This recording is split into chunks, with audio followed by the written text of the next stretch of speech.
I'm attempting to complete every single GameCube game, and I'm using a random number generator to pick the next game. Last episode, we got to put the gloves on and fight some legends in Knockout Kings 2003, and in this episode, we're going to try and survive a zombie invasion with the wonderful Leon Kennedy in Resident Evil 4. Resident Evil 4 was released on January 11th, 2005, and was developed and published by Capcom. For the first time ever, we're going to split this game into two parts because there is so much good stuff that I want to cover. So look forward to part 2 following this episode. Before we get started, make sure to like this video because it helps out the channel, and subscribe if you're new so you don't miss any of the future games. Without further ado, this is my experience with Resident Evil 4. In Resident Evil 4, we're going to go through the story mode to consider this one complete. I'm not going to play through the extra stuff after we finish the game because it's just an add-on that I don't think is important to the main story. I'm going to try something new for this game and split it into two parts because there is a lot that takes place and I don't want to skip too much of what is going on. So we're going to go about halfway through the game in part 1 and finish the game in part 2. Resident Evil 4 opens with a cutscene that explains what is happening in the world. To sum it up, it talks about a virus that was created by an organization known as Umbrella that was released into the world that caused zombies, and now there are mutations to that virus causing some crazy stuff to happen. We also learn that the president's daughter has been kidnapped and a special agent is getting sent to rescue her. This is where we come into play. When the actual game opens up, we get a cutscene where we meet our main character, the one we're going to go through the game as, Leon Kennedy. Leon is sarcastic, and he's pretty good at what he does, so he's a bit arrogant as well. We're riding in a car with two cops that are taking us to a village that has reports that the president's daughter is being held captive at. Our mission is to go into the village, rescue her, and then leave. If only it was that simple. We arrive right outside of the village, and the two cops tell us they can't take us any further into the village. They don't mention why they can't, but we don't question it and head in on foot. During our adventure, we are in constant contact with another agent that goes by Hunnigan that tells us what we need to do, but doesn't really help us in figuring out how we're supposed to do that. Leon also makes it a point to hit on her like Snake did in Metal Gear Solid.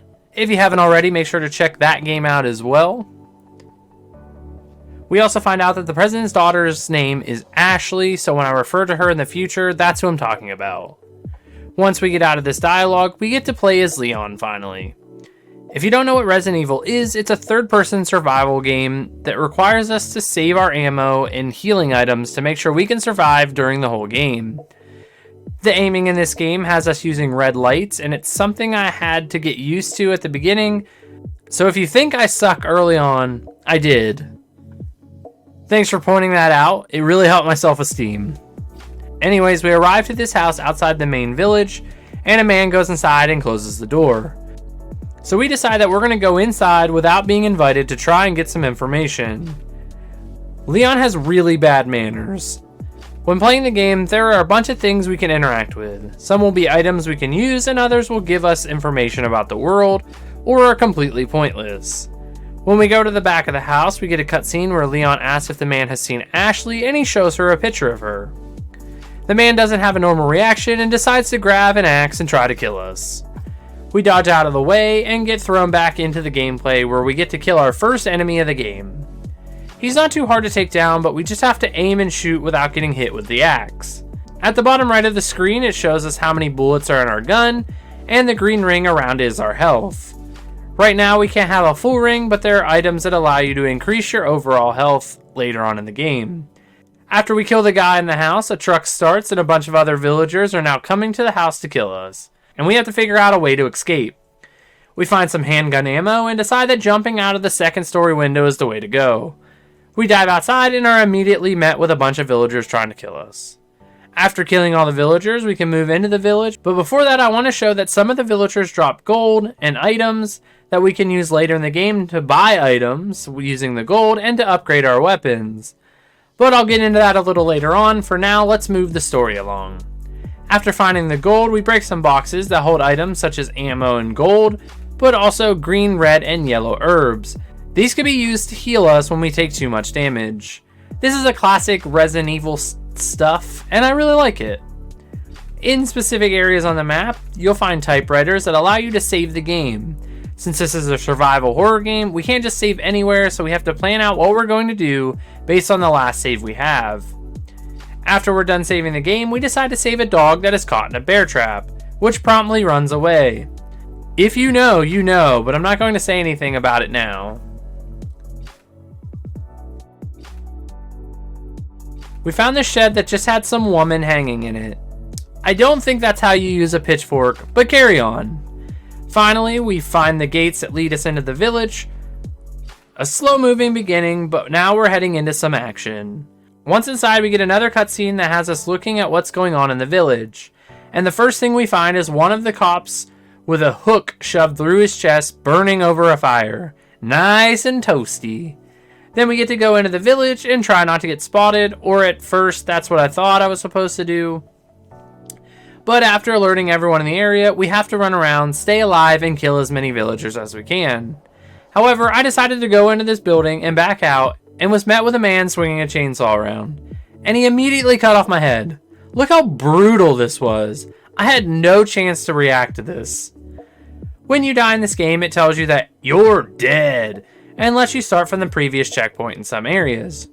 I don't really know how this is determined, but we start at the entrance of the main village again, instead of the last save point. I decided that the second time around I would go inside the buildings and let them line up as they enter the building.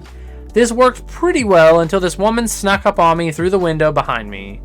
I will say that the AI in this game is pretty good at trying to push you out of hiding from in a corner, at least for the most part. After running around and killing as many villagers as possible, we finally get this cutscene that a bell starts ringing and everyone decides to drop their weapons and head into this church with a strange emblem on the door. I don't really know what it means, but they leave us alone finally. The door is locked after the cutscene, so we can't follow them, but it gives us a chance to look around the area freely without people trying to kill us. At the end of the cutscene, it shows a little title card saying Resident Evil, so that was like the opening of the game. It's pretty good if I say so myself. Anyways, while looking around the houses, we're able to find some ammo, healing items, and a second weapon. The shotgun. This would have been helpful with all those people, but I didn't know where it was located. The shotgun will become one of my favorite weapons in the game because it's so good with crowd control. Not only does it hurt a bunch of people with its spray, but it also knocks them down, which allows for us to escape in a tight spot. In the next area, there are these blue medallions hanging around in different areas, and when we break them, it tells us that there are 15 total. At this point in the game, I didn't know what they were for, but I'm going to tell you guys now. Once we collect 10 of them, the merchant in the game will give us a free gun. So I decided that I would destroy them all because that's just how I play games, which ended up working in my favor. We pop this guy's head off and move on. I wanted to show our inventory system in this game. We can't just grab everything because we don't have room. We have a weapon case and it has limited spots, so it helps to organize everything in it so that we can get the most room available. Early on it doesn't matter that much, but it's very important later on in the game, especially with healing items and ammo. You can also combine green, yellow, and red herbs to make better healing items, and if you combine all three, then they increase your overall amount of health. Moving into the next area, we get our first quick time event, where we have to hit the buttons at the right time so we don't die. The first one is a scene out of Indiana Jones, and we're getting chased by a boulder. My first time doing it, I didn't know it was going to ask for buttons at the end, and I ended up getting hit by the boulder and dying. I'm amazing at this game. We enter this house and find this big wardrobe that sounds like something's inside, so we decide to open it up and a man falls out that is tied up. We don't know who he is, so we're caught off guard by this. Leon decides to untie him because Leon is a nice guy. While all this is happening, this mammoth of a man comes in and stares us down. So we decide to run up and kick him in the stomach, which of course doesn't do anything, and he grabs our legs and tosses us into our new friend and into the wardrobe that then breaks and falls on us. This man is huge, and instead of using our gun, we decided that kicking was the best option for some reason. At the end of certain parts in the game, we get end of chapter scenes. This allows us to save the game and move to the next chapter, or the next part of the chapter. This also shows us our hit ratio, how many enemies we killed, and how many times we died. I only died twice, which is pretty good since this is my first time playing this game. This is how we can figure out our progress in the game as well. So that was the end of Chapter 1 Part 1, and then Chapter 1 Part 2 opens with a cutscene showing Leon getting something injected in his neck. It's some purple vial and doesn't look like something you would want to get injected with. We also see a man in a purple cloak hanging out, and he's just holding a staff. He doesn't really do much, he's just kind of there. This man will be important later, but for right now we're going to leave it at that. Then we get another cutscene where we're tied to our new friend in an abandoned building. Another quick time event happens, and we have to time it to get cut apart from our friend. Then we use our foot to flip over this villager that lands and breaks his neck and dies. Then our friend runs away as well. Time to meet the best character in the whole game, the Merchant.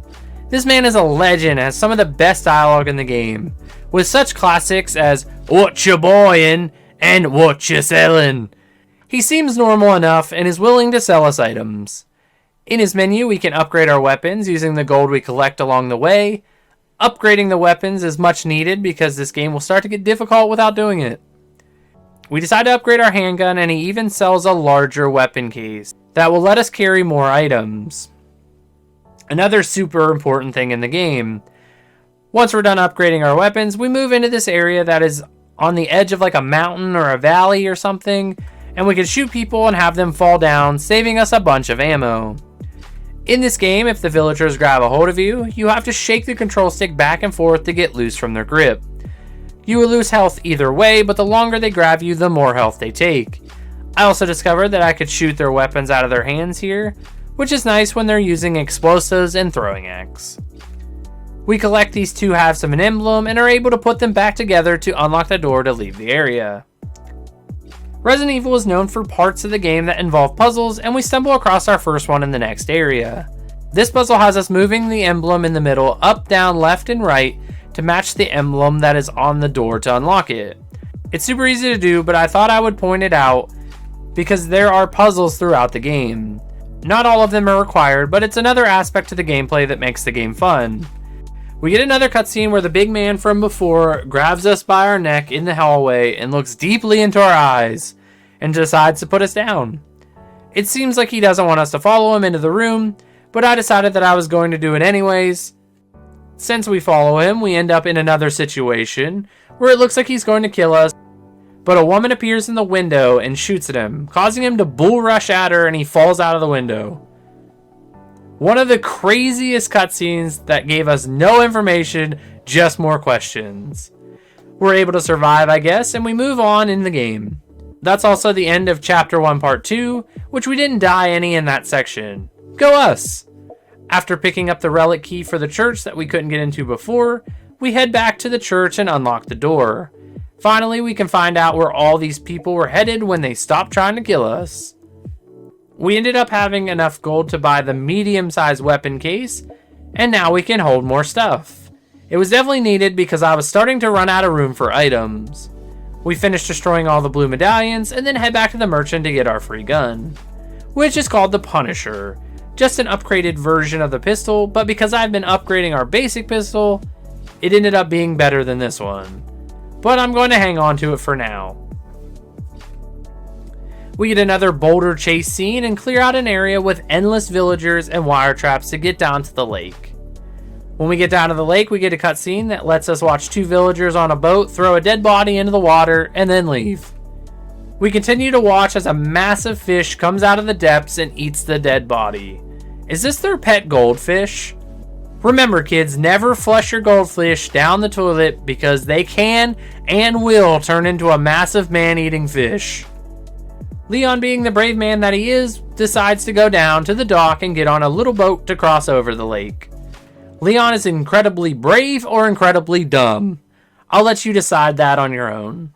If you didn't guess it already, we get about halfway across the lake and the giant fish decides it wants to eat us too, knocking our boat around and causing our anchor to fall into the water, and it gets caught on the fish, causing the fish to drag us around the lake with it. This is the first boss fight of the game, and it's a good one. When the boss fight begins, we have to use harpoons and throw them at the fish.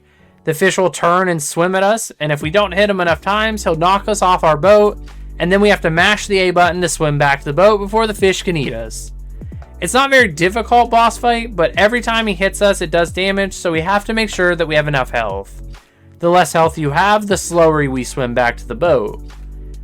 We continue this process over and over again until we do enough damage to kill the fish.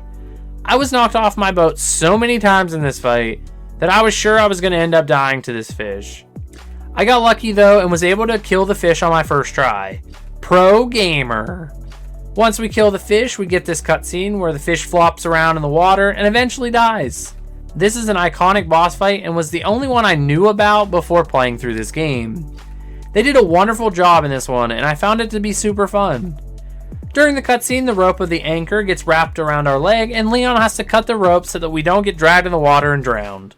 Which we're able to do because Leon is so good at life. After all that fun, we finish making our way across the lake and end up in a new area of the village. But when we get to the shore, we have an attack from whatever was injected in our neck, causing us to feel extreme pain, and Leon stumbles into a building and passes out. That closes out Chapter 1, Part 3, and shows that we died 3 times in that part. We ended up dying in the area with the traps because there was endless people, and the traps do a ton of damage. That ends Chapter 1, and we're moving into Chapter 2, Part 1. This chapter opens with Leon still suffering from whatever was injected in our neck, and then shows us that we have these little bug things in our bloodstream that is causing us to have these reactions. They're burrowing their way into our nerves and into our brain. They look like something, but I'm not going to say it. Once we wake up, some time has passed, and we get a phone call asking us where we've been. Then we go outside to move into the new area. It's raining outside during this part, and it looks super good for the time period. Makes everything seem dark and scary. I just really like this. A lot has happened since we took our nap, and the first enemy we run into is a mutation. It's causing this crazy creature thing to come out of the villager's head. These things are super annoying and make the villagers much stronger. We have to focus on shooting it directly and it will start swinging at us, doing massive damage. Once we get through all that, we end up in this waterworks puzzle that has us pulling levers to change the way the water flows from the waterfall, and this will give us access to a secret tunnel behind the waterfall. Not really a puzzle, but something different from the rest of the gameplay. Once we do this, however, we're attacked by a bunch of enemies. Remember how I said the shotgun was super important in this game? This is when I decided that it was an amazing weapon because I was able to clear out all the enemies with no problem because I could just keep them back. What a wonderful thing this was. We collect the round insignia at the end of the tunnel that opens another door and escape back to the beginning of this area on a little boat. We upgrade our weapons as much as we can with the merchant and head into the next big boss fight of the game. We go into this giant like fortress that is surrounded by logs, and the villagers close both of the exits to the area using these levers outside and open this massive door, and they're escorting a giant ogre thing using ropes. I'm assuming that their plan is to let it out on us. However, the ogre freaks out and starts attacking and killing all the villagers, and it sets itself free from the ropes. This is a really good cutscene and really builds up the boss that we're about to fight. This thing is massive and could do a bunch of damage to us quickly. Let's move into the boss fight now. The boss fight starts with us facing off against the ogre, and we basically need to unload on this thing. The boss fight is simple but requires us to pay attention to his movements and his attacks. After shooting at him, he'll begin to charge at us, trying to grab a hold of us. If he runs into us, it knocks us down and does damage. If he grabs us, he'll pick us up and we have to stab him in the hand until he lets us down. This also does damage to us. Every once in a while, he'll grab like a tree club and swing it at us, destroying the little huts in the area. And if we get hit by this, we basically die. It's super strong. When he swings the tree, we have to hit the buttons on the screen at the right time to dodge the attack and not take any damage. Not all that difficult, but I have slow reactions to hitting quick time events sometimes, and I get hit by the first one really quickly. After we do so much damage to the ogre, we get a cutscene that shows the dog that we saved at the beginning of the game jumping down into the pit to help us fight the ogre. This is what I was talking about at the beginning. If you decide not to help the dog, then he doesn't show up in this fight. It's pretty nice because the dog will distract the ogre from attacking us, and we can get some free shots on him, without worrying about him charging us. After doing some more damage, we get another cutscene where this giant mutation comes out of the ogre's back / neck area, and we have to focus our shots on that to kill it. This can be hard because you only have a limited amount of time because it will go back into its body, so skill is going to determine how long this boss fight lasts.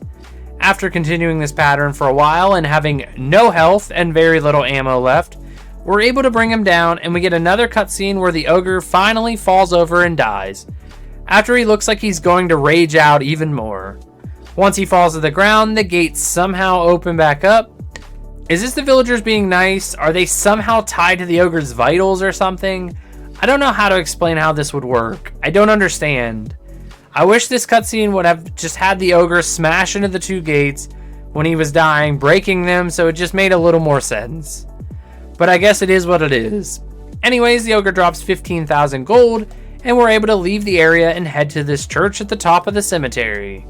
We also went and bought the rifle, and on our way toward the church, we run into these mutated wolves that are crazy to deal with unless you have a good old-fashioned shotgun. Since they move so quickly, spraying with the shotgun is the best choice. We insert our newly found round insignia and are able to unlock the door to the church and get inside with hopes of finally finding Ashley. Once inside, we head upstairs and have to use a chandelier to get to the other side of the upstairs because of the locked doors, and we find ourselves another puzzle. This puzzle involves using 3 different lights to make the symbol on the wall. It has us moving red, blue, and green lights to match the pattern and unlock the door that is upstairs and locked. This puzzle isn't hard, just have to match the colors in the direction that would fit the symbol in the middle the best. It could take a bit, but honestly not that bad of a puzzle. Once the puzzle is solved, it raises the gates that were blocking our way, and we find a door that triggers a cutscene that has Ashley inside. We finally found her, but since she's scared, she's throwing stuff at us and telling us to leave her alone. This will begin some of the most annoying things about this game. Taking Ashley around with us is quite possibly one of the biggest vibe kills about Resident Evil 4. I understand it fits with the story, but she has terrible AI, and doing simple things turns super complicated because she's pretty helpless. Like going back down the ladder downstairs, we have to jump down, and then she jumps and we have to catch her.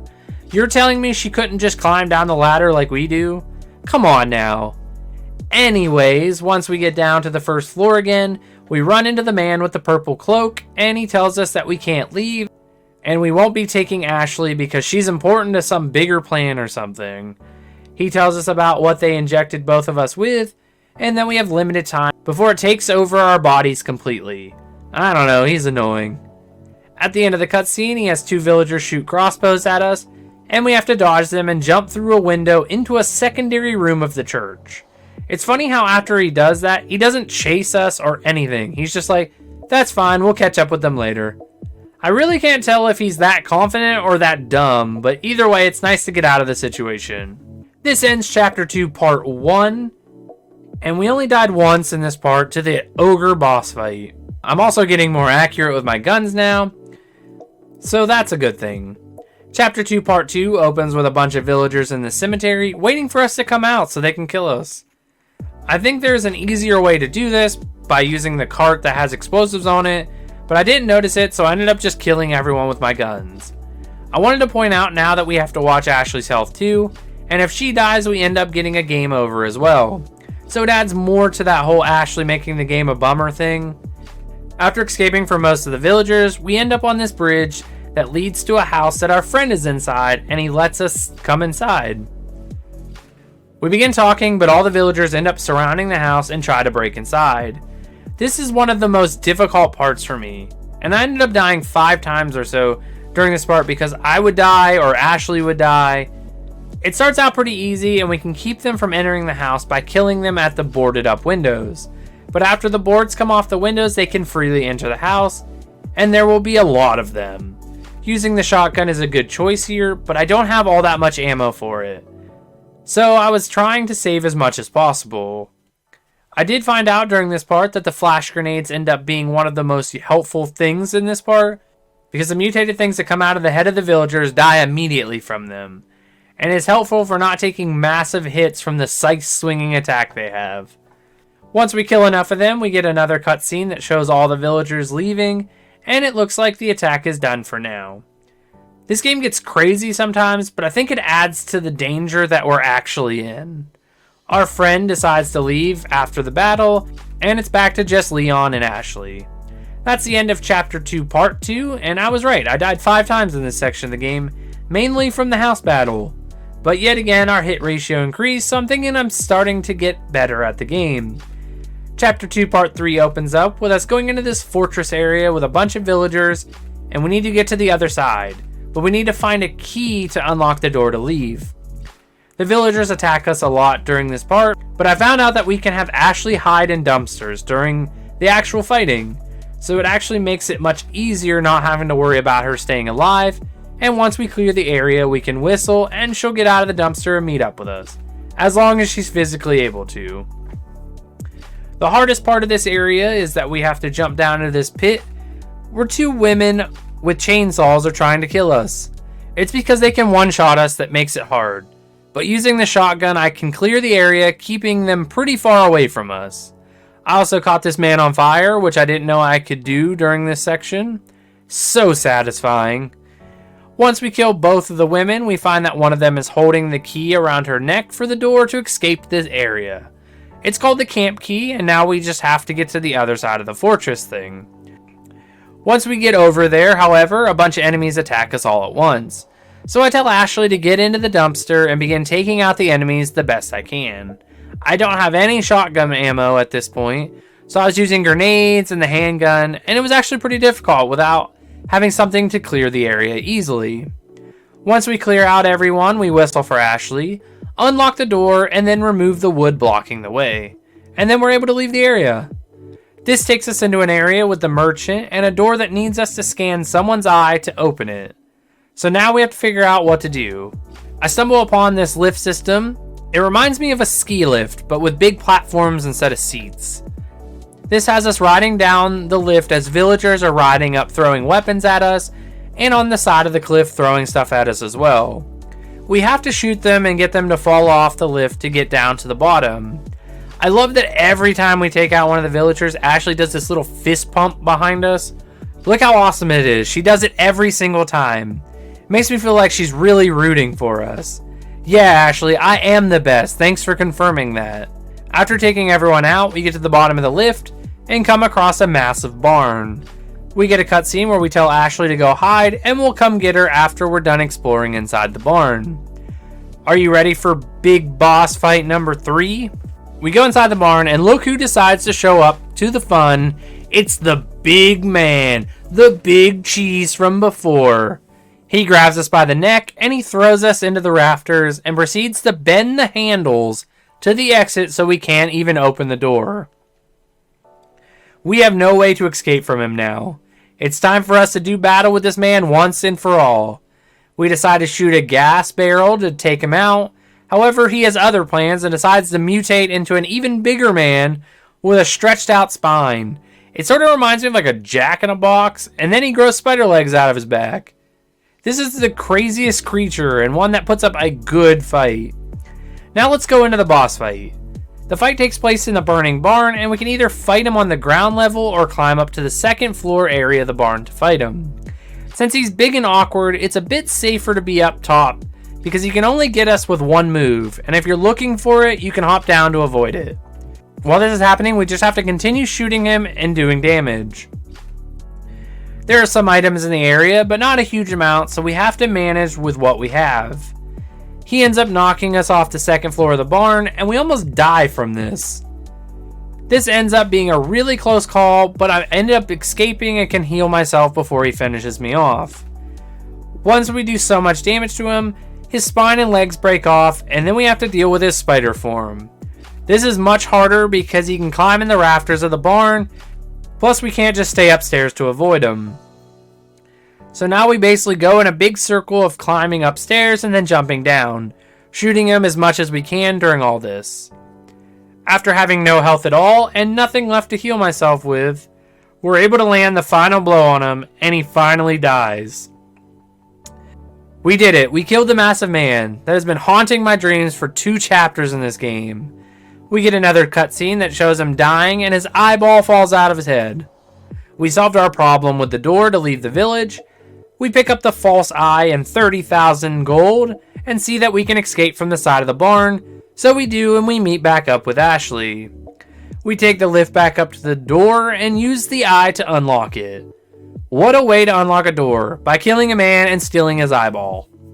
Anyways, once we get to the other side of the door, there are a bunch of villagers waiting for us. And then a 2-ton truck starts driving down the hill to kill us. All we have to do is shoot the driver so that he wrecks the truck and he doesn't kill us. The nice thing about this part is that he runs over all the other villagers so we don't have to kill them ourselves, and we can save some ammo. Since that is taken care of, we head up the path and get another cutscene where a bunch of villagers are chasing us down, so we run across this drawbridge and begin to raise it up, so that they can't reach us.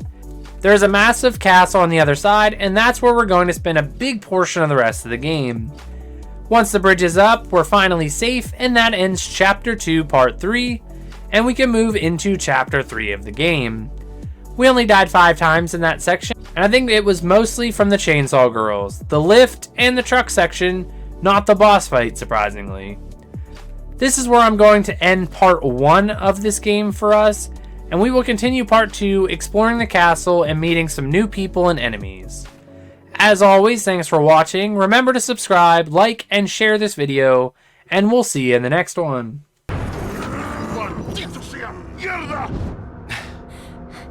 Come on. Yeah.